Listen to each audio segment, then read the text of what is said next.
আপনারা দেখছেন উত্তরের দর্পণ, আমি অনুষা। বিস্তারিত খবরের আগে শিরোনাম এক ঝলকে।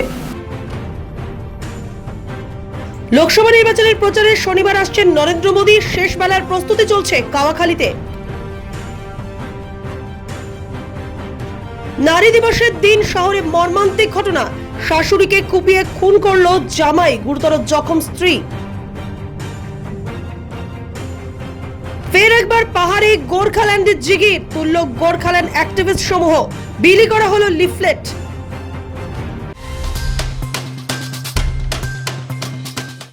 এখন সংবাদ বিস্তারে।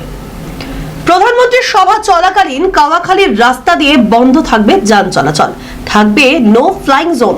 শুক্রবার প্রধানমন্ত্রীর সভাস্থল কাওয়াখালী মাঠ পরিদর্শনের পর এমনটাই জানালেন দার্জিলিং এর সাংসদ রাজু বিস্তা। শনিবার কাওয়াখালী মাঠে সভা করবেন দেশের প্রধানমন্ত্রী নরেন্দ্র মোদী। এদিন শেষ মুহূর্তের প্রস্তুতি খতিয়ে দেখতে মাঠ পরিদর্শনে যান সাংসদ। পরিদর্শন শেষে সাংবাদিকদের মুখোমুখি হয়ে তিনি বলেন, দুপুর 3টে নাগাদ বাগডোগরা বিমানবন্দরে নামবেন প্রধানমন্ত্রী।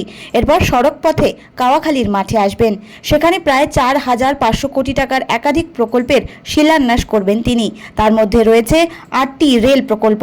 শিলিগুড়ি জংশন থেকে রাধিকাপুর নতুন ট্রেনের উদ্বোধন হবে। 2টো 4 লেনের রাস্তারও উদ্বোধন করবেন তিনি। 30 মিনিটের সরকারি অনুষ্ঠান শেষে জনগণের উদ্দেশ্যে ভাষণ রাখবেন। সভা শেষে সড়কপথে ফের বাগডোগরা ফিরে যাবেন। তার এই সফরকে কেন্দ্র করে পুরো শিলিগুড়ি শহর জুড়েই রয়েছে কড়া নিরাপত্তা। প্রধানমন্ত্রী আসার আগেই 30 মিনিট থেকে বাগডোগরা থেকে কাওয়াখালী পর্যন্ত একাধিক রাস্তা যান চলাচল বন্ধ করে দেওয়া হবে। পাশাপাশি সভা চলাকালীন নো ফ্লাইং জোন থাকবে। প্রধানমন্ত্রীর এসপিজির নির্দেশ অনুসারে সমস্ত নিরাপত্তা ব্যবস্থা নেওয়া হচ্ছে। অনুষ্ঠানে প্রায় 2 লক্ষ মানুষ বেশি থাকবে বলে আশাবাদী সাংসদ। प्रधानमंत्री मोदी जी बागडोगरा एयरपोर्ट में 3 बजे लैंड करेंगे और उसके पश्चात जो है सीधा कार्यक्रम स्थल पे आएंगे और पहले जो है वो आधे घंटे के लिए सरकारी कार्यक्रम को संबोधित करेंगे, जिसमें रेलवे के और रोड ट्रांसपोर्ट मिनिस्ट्री के बहुत सारे जो है जो काम हुए हैं उसका जो है वो लोकार्पण करेंगे, जनता को वो संबोधित करेंगे। फिर उसके तुरंत बाद जो है इसी मैदान में, कावाखाली मैदान में ही एक बड़ा जो है जनसभा को भी संबोधित करेंगे। লোকসভা নির্বাচনের আগে কেন্দ্র সরকারের বিরুদ্ধে আন্দোলনে নামতে চলেছে কান্তাপুর প্রোগ্রেসিভ পার্টি। আগামী 21 তারিখ শিলিগুড়িতে আয়োজিত হতে চলেছে মিছিল। শুক্রবার শিলিগুড়ি জার্নালিস্ট ক্লাবের সাংবাদিক বৈঠকে এমনটাই জানান কান্তাপুর প্রোগ্রেসিভ পার্টির নেতৃত্বরা। তাদের অভিযোগ, বিজেপি তাদেরকে নানা প্রতিশ্রুতি দিয়েছে। সেই প্রতিশ্রুতিকে বিশ্বাস করেই বিজেপিকে বারংবার সুযোগ দিয়েছে তারা, কিন্তু কোনো প্রতিশ্রুতি রাখেনি বিজেপি শাসিত কেন্দ্র সরকার। ফলে লোকসভা নির্বাচনের আগে কেন্দ্র সরকারের বিরুদ্ধে তারা আন্দোলন সংগঠিত করতে চলেছে। বিজেপির বিরুদ্ধেও তারা প্রচার করবে, যাতে উত্তরবঙ্গের কোনো মানুষ বিজেপিকে ভোট না দেয়।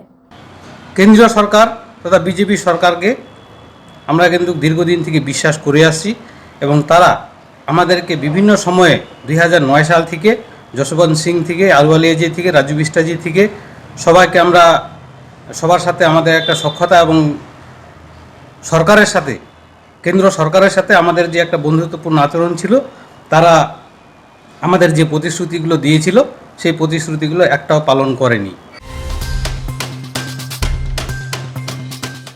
মালদা দক্ষিণের বিজেপি প্রার্থী শ্রীরূপা মিত্র চৌধুরীর হয়ে ভোট প্রচার করলেন ত্রিপুরার মুখ্যমন্ত্রী মানিক সাহা। শুক্রবার সকালে ইংরেজবাজার শহরের দেয়াল লিখনের মাধ্যমে ভোট প্রচার শুরু করেন তিনি। আসন্ন লোকসভা নির্বাচনে পশ্চিমবঙ্গে বিজেপি 18টির বেশি আসন পাবে বলে দাবি ত্রিপুরার মুখ্যমন্ত্রী মানিক সাহার। প্রসঙ্গত বৃহস্পতিবার সন্ধ্যায় মালদায় পৌঁছান ত্রিপুরার মুখ্যমন্ত্রী। এরপর পুরাতন মালদাহে একটি বেসরকারি হোটেলে বুথ সভাপতিদের কর্মী সম্মেলনে বক্তব্য রাখেন তিনি। এরপর শুক্রবার সকাল হতেই মালদার দক্ষিণে বিজেপি প্রার্থী শ্রীরূপা মিত্র চৌধুরীর হয়ে ভোট প্রচার করেন তিনি। ওনার নেতৃত্বে আজকে সমস্ত ভারতবর্ষ এখন একটা বিশিষ্ট জায়গায় এখন চলে এসছে। আমি এখানে মালদায় এসেছি আমাদের পার্টির নির্দেশে। আমাদের সবসময় পার্টির নির্দেশ সবসময় আমরা মেনে চলি। তো আজকে মালদাতে আমি গতকালে এসেছি এখানে, তো বিভিন্ন জায়গায় আমরা এসেছি। এখানে আমার সাথে আমার ক্যান্ডিডেট মহোদয় আছেন, সবাই ওনাকে চিনেন এবং আমি নিশ্চিত যে মাননীয় প্রধানমন্ত্রীজি যেটা বলেছেন যে 370 আসন সংখ্যা পাবেন, তার থেকে বেশিই পাবেন। আর এনডিএ সরকার তো 400-এর উপরেই। তো আমি নিশ্চিত যে এই কেন্দ্রে আমাদের দিদিকে অবশ্যই সবাই জেতাবেন। রীতি রেওয়াজ মেনে উপবাস করে ভোলে বাবার কৃপা প্রার্থনায় মগ্ন ভক্তরা। শুক্রবার এমনই দৃশ্য দেখা যায় শিলিগুড়ি সংলগ্ন বাগডোগরা জঙ্গলি বাবা মন্দিরে। সকাল থেকেই ছিল ভক্তদের ভিড়। চারিদিকে জঙ্গলে ঘেরা এই মন্দিরে দূর দূরান্ত থেকে এসেছিল ভক্তরা। তাই তাদের নিরাপত্তার কথা মাথায় রেখে সকাল থেকেই বনাঞ্চলের বিভিন্ন জায়গায় মোতায়েন ছিল বনকর্মীরা। পাশাপাশি মন্দির চত্বরে যাতে হাতি এবং অন্যান্য বন্য জন্তুরা ঢুকতে না পারে তাই ইলেকট্রিক ফেন্সিং দিয়ে মুড়ে দেওয়া হয়েছিল মন্দির প্রাঙ্গণও। ये जंगली बाबा के नाम सुना तो फिर हमें आने का मन किया। आज फर्स्ट टाइम आए हम लोग, बहुत अच्छा लग रहा है। हर साल आते हैं यहाँ पर, बहुत अच्छा लगता है यहाँ पर। हर साल शिवरात्रि में हमें अच्छा लगता है यहाँ पर, और यहाँ काफी भीड़ भी होती है। आज 5 बजे के बाद यहाँ पर मतलब जल चढ़ाने का जो समय है 5 बजे के बाद है, लेकिन भीड़ जिसको मतलब कल भीड़ में नहीं रहना है वो आज ही आके यहाँ पर क्या बोलते हैं पूजा चढ़ा ले रहा है। और कल तो बहुत ज्यादा ही भीड़ होगा यहाँ पर। শিলিগুড়ির অরবিন্দপল্লী এলাকার একটি বাড়িতে অগ্নিকাণ্ড, আগুনে ভস্মীভূত হলো বাড়ির নানা সামগ্রী। ঘটনাকে কেন্দ্র করে চাঞ্চল্য ছড়া এলাকায়। জানা যায় শুক্রবার সকালে ওই বাড়ির একটি ঘরে আগুন লাগে। মূলত শর্ট সার্কিট থেকেই আগুন লেগেছে বলে প্রাথমিক অনুমান। তড়িঘড়ি তারা ঘর ছেড়ে বেরিয়ে এসে আগুন নেভানোর চেষ্টা করে। পরে দমকলের একটি ইঞ্জিন এসে আগুন নিয়ন্ত্রণে আনে। তবে ঘটনায় হতাহতের কোনো খবর নেই। আর কি করে লাগছে আমরা তো ভেতরে ঢুকতে পারছি না, তো ওই যে তার থেকে মানে ওইটা ছিল লুজ, ওই যে যেটা দেখালাম আপনাকে পয়েন্টটা, ওইটা ছিল লুজ। ওখানে মাঝে মাঝে আগুন জ্বলতো, আমরা সুইচটা অফ করে রাখি। ওটা সুইচ অফ করা যেত না, ওরকম করে মানে অফ করলেও আবার ডাউন হয়ে যেত। মূলত শর্ট সার্কিট থেকে লেগেছে। ওটা কি রান্নাঘর ছিল? না না, এটা তো শোয়ার ঘর ছিল। কতটা ক্ষয়ক্ষতি হয়েছে? হ্যাঁ, ওদের ওই যে কাপড় চোপড় আপনারা কি ভাড়া থাকতেন? কম কারোর হতাহতের কোনো? না, হতাহত কিছু হয়নি। নারী দিবসের দিনই মর্মান্তিক দুর্ঘটনা শিলিগুড়িতে। ধারালো অস্ত্র নিয়ে স্ত্রী ও শাশুড়ির উপর চড়াও হলো জামাই। শুক্রবার এমনই ঘটনা ঘটে শিলিগুড়ির জেলা হাসপাতাল সংলগ্ন এলাকায়। পুলিশ সূত্রে খবর, ধারালো অস্ত্রের আঘাতে ঘটনাস্থলে প্রাণ হারায় অভিযুক্তের শাশুড়ি এবং গুরুতর জখম অবস্থায় হাসপাতালে ভর্তি তার স্ত্রী। জানা যায় 7 বছর আগে মোহাম্মদ শাহিদ এবং সাকিনা বিয়ে করে। এরপরেই পারিবারিক অশান্তির জেরে শ্বশুরবাড়ি ছেড়ে নিজের বাড়িতে চলে আসে সাকিনা। এই নিয়ে শ্বশুরবাড়ির সঙ্গে ঝগড়া চলে শাহিদের। পরবর্তীতে স্ত্রী ও শাশুড়ির ওপর চড়াও হয় শাহিদ। বিবাদ এতটাই বেড়ে যায় যে শুক্রবার শিলিগুড়ি জেলা হাসপাতাল সংলগ্ন এলাকায় ছুরি দিয়ে দুজনের ওপর হামলা করে সে। ফলে ঘটনাস্থলে মৃত্যু হয় শাশুড়ির এবং গুরুতর জখম স্ত্রী। ঘটনার খবর পেয়ে এলাকায় পৌঁছায় শিলিগুড়ি মেট্রোপলিটন পুলিশের বিশাল বাহিনী। তবে দিনের প্রকাশ্যে এমন ঘটনায় রীতিমতো আতঙ্ক ছড়িয়ে পড়েছে এলাকায়।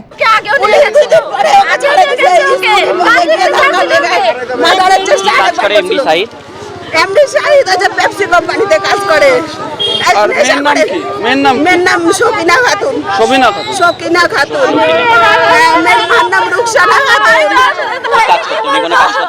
লেবারি কাজ করতো, মা ওর লেবারি কাজ করতো। আর বাড়িতে কে কে আছে? বাড়িতে টোটাল একটা ছেলে, ছোট ছেলে একটা আছে, 6-7 বছরের ছেলে। এখানকার মোড়ে এনি টাইমই থাকি, টোটো চালাই। প্রথমে দেখলাম ওনারা 3 জনে ছিল, কথা কাটাকাটি হচ্ছে। কথা কাটাকাটির মধ্যেই একটা ছেলে হুট করে ব্যাগের থেকে চাকু বের করে একটা বউকে প্রথমে আহত করে দেয়। আহত করার পর আমরা এগিয়ে যাই। এগিয়ে যাওয়ার পর দেখি আরেকটা বউ আহত, বুকের মধ্যে পুরো জোরে জোরে মানে স্পিডে চাকু মারছে। তারপর ছেলেটাকে ধরে আটকে মারধর করা হয়। পরে পুলিশ ভ্যান এসে ছেলেটাকে নিয়ে চলে যায়। সন্দেশখালী প্রসঙ্গ টেনে তৃণমূলকে কটাক্ষ ত্রিপুরার মুখ্যমন্ত্রী মানিক সাহার। সন্ত্রাসে সিপিএম কে ছাড়িয়ে গেছে তৃণমূল। পুরাতন মালদায় বুথ সভাপতিদের কর্মী সম্মেলন থেকে এই মন্তব্য করেন তিনি। ত্রিপুরার মুখ্যমন্ত্রী মানিক সাহা বলেন, প্রায় 35 বছর ত্রিপুরায় আমাদের কণ্ঠরোধ করা হয়েছিল। পশ্চিমবঙ্গেও 34 বছরের ওপরে রাজত্ব করেছেন তারা। এর ফলেই তৃণমূল সরকার এসেছে এখানে। কিন্তু আমরা এখন কি দেখতে পাচ্ছি, সেই কার্বন কপির থেকেও কয়েক গুণ বেশি তারা। সন্দেশখালীর মতো অবস্থা হয়ে দাঁড়িয়েছে এখন এখানেও। গুন্ডামির মাধ্যমে, একটা অপারেশন সাপ্রেশনের মাধ্যমে আমাদের কণ্ঠ রোধ করে প্রায় 35 বছর ত্রিপুরাতে কমিউনিস্টরা রাজত্ব করেছিল। পশ্চিমবাংলাতে 34 বছরের মতো রাজত্ব করেছিল এবং তার কারণেই কিন্তু এখানে তৃণমূলের সরকার এসেছিল। কিন্তু আজকে আমরা কি দেখছি, সেই কার্বন কপি নয়, মানে তারও যদি কয়েক ফোল্ড হয়, সে একই কায়দায় আজকে সন্দেশকালীর মতো অবস্থা এখানে দাঁড়িয়েছে। আমি বলবো বন্ধুগণ, এবার মাননীয় প্রধানমন্ত্রীজি আমাদের বারবার বলছেন, আমি গ্যারান্টি দিচ্ছি, বলছে আমি গ্যারান্টি দিচ্ছি, আমি চৌকিদার চৌকিদার আমি গ্যারান্টি দিচ্ছি, গ্যারান্টি যাতে ফুলফিল হয় তার জন্য আমি গ্যারান্টি দিচ্ছি। এরকম লিডার আমরা কোথায় পাবো? 2014-এর আগে একটা সময় আসবে যে 2014-এর আগে ভারতবর্ষের কি অবস্থা ছিল, আর 2014-এর পরে ভারতবর্ষের অবস্থাটা কি? নরেন্দ্র মোদীজির নামই হচ্ছে উন্নয়ন। উন্নয়ন ছাড়া কোনো কথা হবে না, উন্নয়নের কোনো রাজনীতি হয় না। আজকে পশ্চিমবাংলার কি অবস্থা সেটা সারা ভারতবর্ষের মানুষ জানে। লোকসভা নির্বাচনের আগে গোর্খাল্যান্ডের দাবি তুলে ধরে পথে নামলো গোর্খাল্যান্ড অ্যাক্টিভিস্ট সমূহ। গোর্খাল্যান্ড কেন প্রয়োজন সেই বিষয়কে তুলে ধরে দার্জিলিং এর পথ চলতি মানুষদের মধ্যে লিফলেট বিলি করলেন সমূহের সদস্যরা। দীর্ঘদিন ধরে পাহাড়ের মানুষেরা পৃথক রাজ্য গোর্খাল্যান্ডের দাবি তুলে ধরে আন্দোলন করে আসছে। লোকসভা নির্বাচনে এই ইস্যুকে হাতিয়ার করে পাহাড়ে জয়লাভ করেছিল বিজেপি, কিন্তু এখনো পর্যন্ত গোর্খাল্যান্ডের দাবি পূরণ হয়নি। এবছর লোকসভা নির্বাচনের আগে ফের একবার জোরালো হলো পৃথক রাজ্য গোর্খাল্যান্ডের দাবি।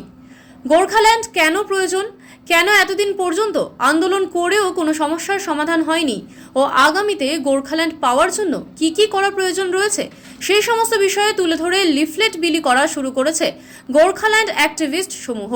বৃহস্পতিবার থেকে শৈলশহর দার্জিলিংয়ে এই লিফলেট বিলি শুরু করেন তারা। শুক্রবারও একইভাবে পথ চলতি মানুষদের মধ্যে লিফলেট বিলি করা হয়। সংবাদ মাধ্যমের মুখোমুখি হয়ে গোর্খাল্যান্ড অ্যাক্টিভিস্ট সমূহের পক্ষ থেকে কিশোর প্রধান বলেন, একাধিকবার সংসদে গোর্খাল্যান্ডের দাবি উত্থাপন করা হলেও এখনো পর্যন্ত এই দাবি পূরণ হওয়ার জন্য কোনো রকমের পদক্ষেপ দেখা যায়নি। কেবলমাত্র সংসদে বিষয় উত্থাপন করলে সমস্যার সমাধান হবে না, রাস্তায় নেমে এই দাবিকে জোরালো করতে হবে। সেই কারণেই এই লিফলেট বিলি কর্মসূচির মধ্য দিয়ে তারা আন্দোলন সংগঠিত করতে চলেছে। हम लोग गोरखालैंड एक्टिविस्ट समूह के हिसाब से आज हम लिफलेट पब्लिक को दे रहे हैं। ये लिफलेट कल से हम शुरू किया है। ये लिफलेट में उद्देश्य है गोरखालैंड अभी तक क्यों नहीं हुआ, इसको क्या क्या करना चाहिए, और ये भी लिखा हुआ है कि गोरखालैंड एक डेमोक्रेटिक मूवमेंट है, पार्लियामेंट में इसको आवाज़ उठाया अभी तक लेकिन पास नहीं हुआ। उसके वजह क्या है ये पब्लिक को जानना पड़ेगा। चुनाव है, चुनाव के माध्यम से हमारा एमपी वहाँ ऊपर में जाएगा, आवाज़ उठाएगा, लेकिन उसके साथ ही साथ सड़क में भी इसका संघर्ष कंटिन्यू होना चाहिए और वो संघर्ष डेमोक्रेटिक संघर्ष होना चाहिए। নারীদের সম্মান জানাতে সাড়ম্বরে আন্তর্জাতিক নারী দিবস পালন করলো জলপাইগুড়ি জেলা পুলিশ। অনুষ্ঠানের মধ্য দিয়ে সমাজের বিভিন্ন স্তরের সফল মহিলাদের সংবর্ধনা দেওয়া হয়। নারী দিবস উপলক্ষে শুক্রবার জলপাইগুড়ি পুলিশ লাইনে একটি অনুষ্ঠানের আয়োজন করা হয়। সেই অনুষ্ঠানে সমাজের বিভিন্ন স্তরের সফল মহিলাদের সম্বর্ধনা দেওয়া হয়। পাশাপাশি জেলার মহিলা পুলিশ ও সিভিক পুলিশ কর্মীদের বিভিন্ন অবদানের জন্য সম্মাননা জানানো হয়।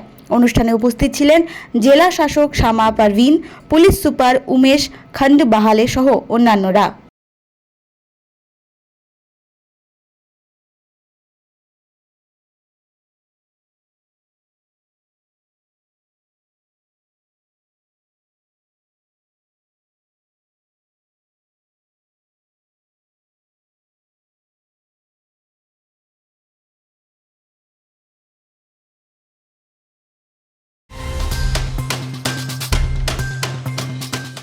শেষ করার আগে খবরের শিরোনাম আরো একবার।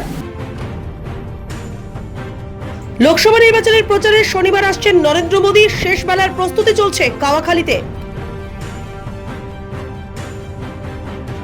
নারী দিবসের দিন শহরে মর্মান্তিক ঘটনা, শাশুড়িকে কুপিয়ে খুন করলো জামাই, গুরুতর জখম স্ত্রী। ফের একবার পাহাড়ে গোর্খাল্যান্ডের জিগির তুলল গোর্খাল্যান্ড অ্যাক্টিভিস্ট সমূহ, বিলি করা হলো লিফলেট।